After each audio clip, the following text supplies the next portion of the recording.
¿Y si nos escapamos? De Mónica Lavín, editorial Fondo de Cultura Económica. Mi beso.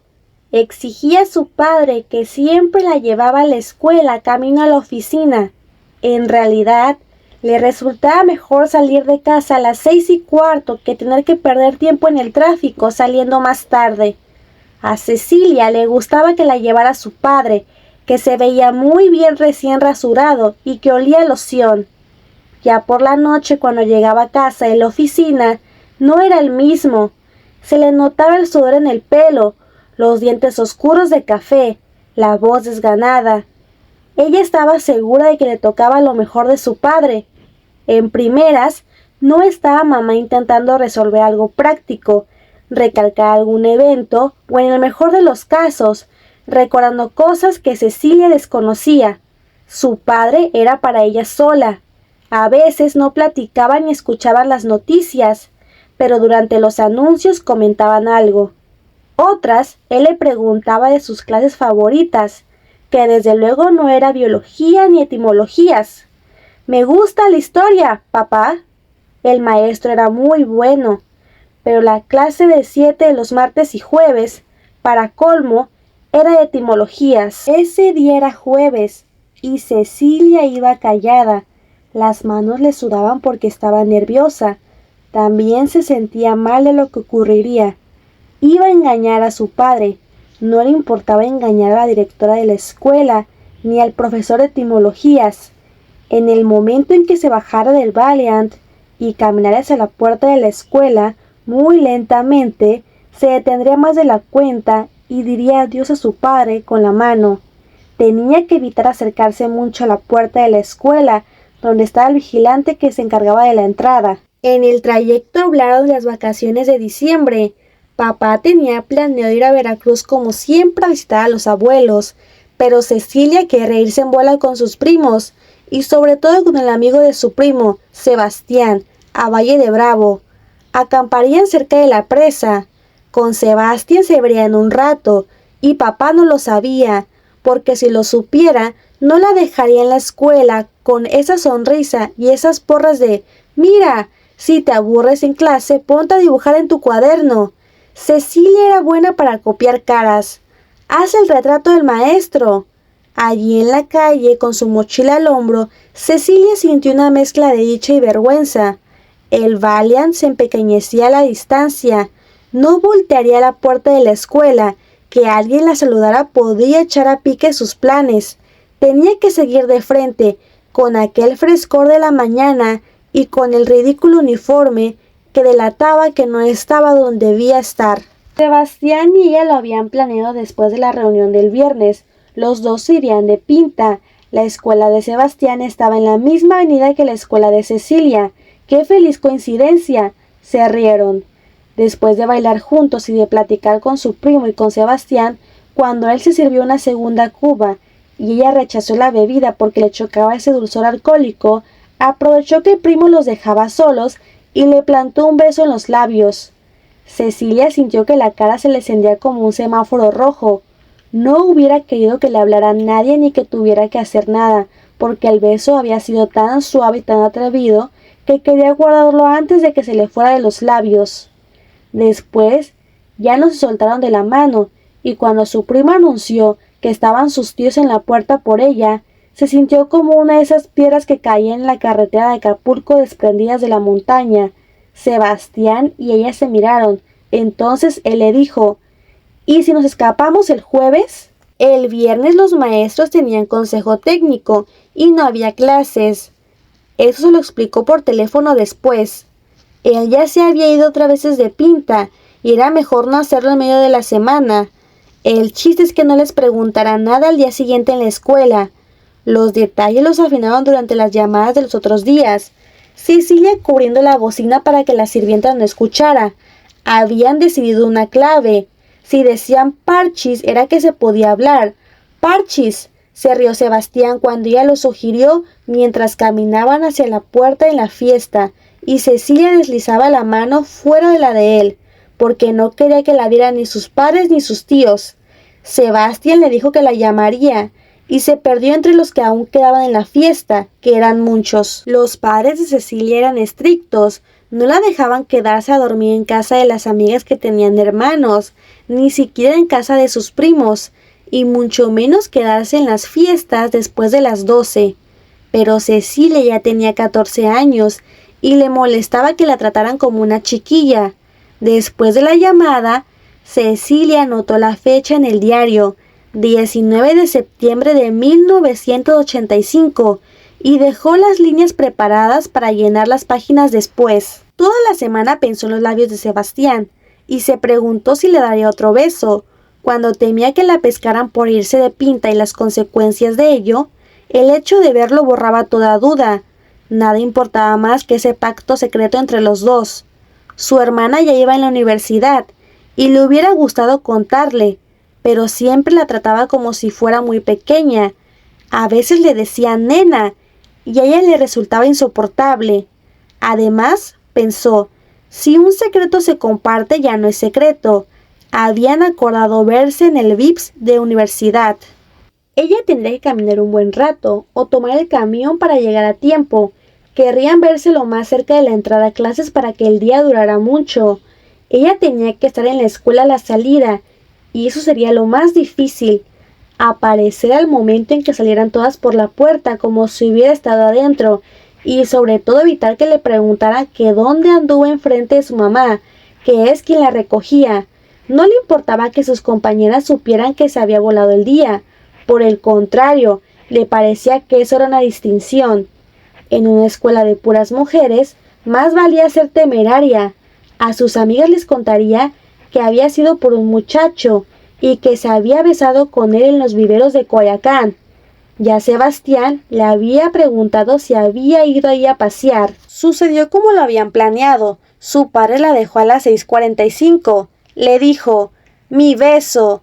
Y cuando desapareció a la distancia, ella siguió caminando avenida abajo, y en la esquina tomó el camión. Habían quedado de verse 7:15. Para Sebastián sería más fácil, porque la vecina era quien lo llevaba por la mañana y porque de regreso se iba solo. Como la entrada de él era a las 7:30, el plan era perfecto. El arreglo de tiempos también. El corazón de Cecilia vibraba bajo el suéter del uniforme, debajo del escudo escolar. ¿Y si Sebastián no podía escaparse? ¿Y si se enfermaba esa mañana? Habían hablado por la noche después de que ella dijera parchis. El primero que llegara entraría a la cafetería. Él la iba a invitar. Desayunarían molletes, a los dos les encantaban, y café, mucho café para quedarse un buen rato. Que pasara el frío de la mañana y menguaran los deportistas que madrugaban en los viveros. Por teléfono le gustaba la voz de Sebastián. Su voz la llevaba a pensar en su boca y a sentirla sobre la suya. Alguna vez le había dado un beso jugando botella. Esos besos forzados y asquerosos. Ahora sabía que existían otros, y que su mano se sentía bien dentro de la mano de Sebastián, que había dicho que quería ser ingeniero de sistemas e ir a la India. Ella nunca había pensado en la India, y mucho menos que quería estudiar, pero Sebastián ya iba en segundo de prepa, y estaba por escoger área. Si su madre supiera que se iba a ver con un muchacho mayor, aumentaría su enojo por haberse ido de pinta. Ya le había dicho que se cuidara de los grandes, también que no le gustaban los amigos de su primo, muchachitos que fumaban y bebían. Cecilia pensó que le gustaría fumarse un cigarro con Sebastián. Ojalá lo llevara. En la escuela a veces se escondía con sus amigas a fumarse uno. Después de deportes, que era cuando se podían tardar más tiempo en los baños cambiándose de ropa.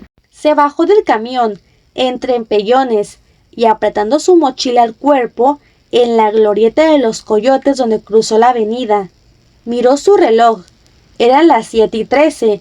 La boca se le secó, y cuando llegó a la puerta del VIPS, volvió el temor de que Sebastián no estuviese allí, y ella tuviera que pasar la mañana sola vagando por las calles, para que le diera la hora de salida.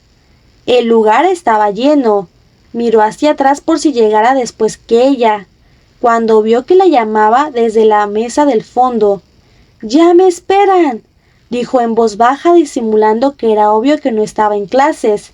por verse con un chico, con ese chico que ya le esperaba. Caminó hacia él sin mirar a ningún otro sitio. Él se había levantado de la mesa, una de esas con sillones de vinilo corridos. Cuando Cecilia llegó a su lado, soltó el cuerpo aliviada. Sebastián le plantó ese beso decidido en los labios de nuevo y la dejó sin palabras. Entonces empezó ese zarandeo extraño, y Cecilia supuso que era una sobredosis de emoción la que la estaba descomponiendo. Pensó que se iba a desmayar, como en las películas, de puro amor. Sebastián la abrazó porque él también sintió el mareo. Entonces vieron las lámparas menearse. Se escuchó el ruido de la loza que se rompía. Algunos corrieron. Sebastián dijo: «¡Está temblando!» y la jaló debajo de la mesa, y la siguió abrazando el largo e inesperado tiempo en que el movimiento tardó en calmarse. Cecilia pasó del susto a reconocer que estaba muy cerca, que él la tenía rodeada por sus brazos. Cuando salieron del escondite, las meseras acomodaban alguna silla tirada, recogían vasos del piso, la gente murmuraba, y Sebastián le decía que había sido muy fuerte. Cecilia solo pensaba que si antes los temblores le asustaban un poco, ahora le gustaban. Incluso sintió el poder de haber hecho la tierra menearse. Qué casualidad que justo cuando estuvieran juntos Sebastián y ella, hubiera comenzado el movimiento. Pensó que eso era bueno, que era la fuerza de algo que pasaba entre ellos. Deseó volverse su novia, y no pensar más que en él, y no querer hacer otra cosa más que oírlo, sentirlo a su lado, olerlo, reconocer la piel tensa de sus mejillas, que él le dijera bonita como sucedió aquella mañana después de los molletes y los varios cafés. Caminaron a los viveros. Estaban vacíos como ellos habían esperado, y también la calle estaba inusualmente tranquila cuando llegaron al parque y cuando salieron. Se habían tumbado en un claro entre los árboles, y habían visto ardillas y nubes y pájaros, y Sebastián le había dado un beso largo, primero suave y luego chupándola y colocando su lengua en la boca para tocar sus dientes. Le había mordisqueado los labios, el cuello. Cecilia sentía un ardor en la piel, un cosquilleo en el cuerpo, el jugueteo de sus manos sobre las rodillas, su mano en la cintura. Cuando vieron la hora era la 1, y debían empezar la marcha de regreso. Se sacudieron las briznas de pasto del pelo y de la ropa. Él acompañaría, y una cuadra antes de llegar a la escuela se detendría y la vería avanzar. No estaría tranquilo hasta que entrara en el coche de su mamá. Solo así sabría que todo estaba bien y que no la regañarían, le dijo. A Cecilia se le pasó rápido el trayecto que hicieron a pie por el centro de Coyoacán cruzándose a la Conchita y luego hacia la escuela. Fue hasta entonces que notaron que algo no estaba bien. Se escuchaban sirenas, habían muchas patrullas y ambulancias. La gente en la calle se apretaba como si quisiera mirar algo, y la avenida estaba acordonada. «¿Qué pasó?», dijo Sebastián. Cecilia apretó su mano. «Se cayó una escuela. Hay muertos», alguien dijo. «Y no solo aquí», añadió otro. «El centro de la ciudad está destruido». «El temblor de la mañana», pensó Cecilia, y luego de un instante de luz supo que tenía que hablar a su casa de inmediato. Fue ella la que echó a andar hacia una caseta, y Sebastián la siguió, pero ella ya no le prestó atención. Tenía que decir la verdad. Se había ido de pinta, y estaba bien. Imaginaba a su madre deshecha, por no saber nada de su hija, a su padre saliendo de la oficina, rumbo a la escuela, con las ojeras instaladas antes de tiempo. Pensó en sus compañeras, y sintió culpa por su temeridad. Lamentaba que su amor por Sebastián hubiera tenido esas consecuencias. Narrado por Jocelyn Paulet Hidalgo Segovia, de la Licenciatura en Enseñanza y Aprendizaje del Español.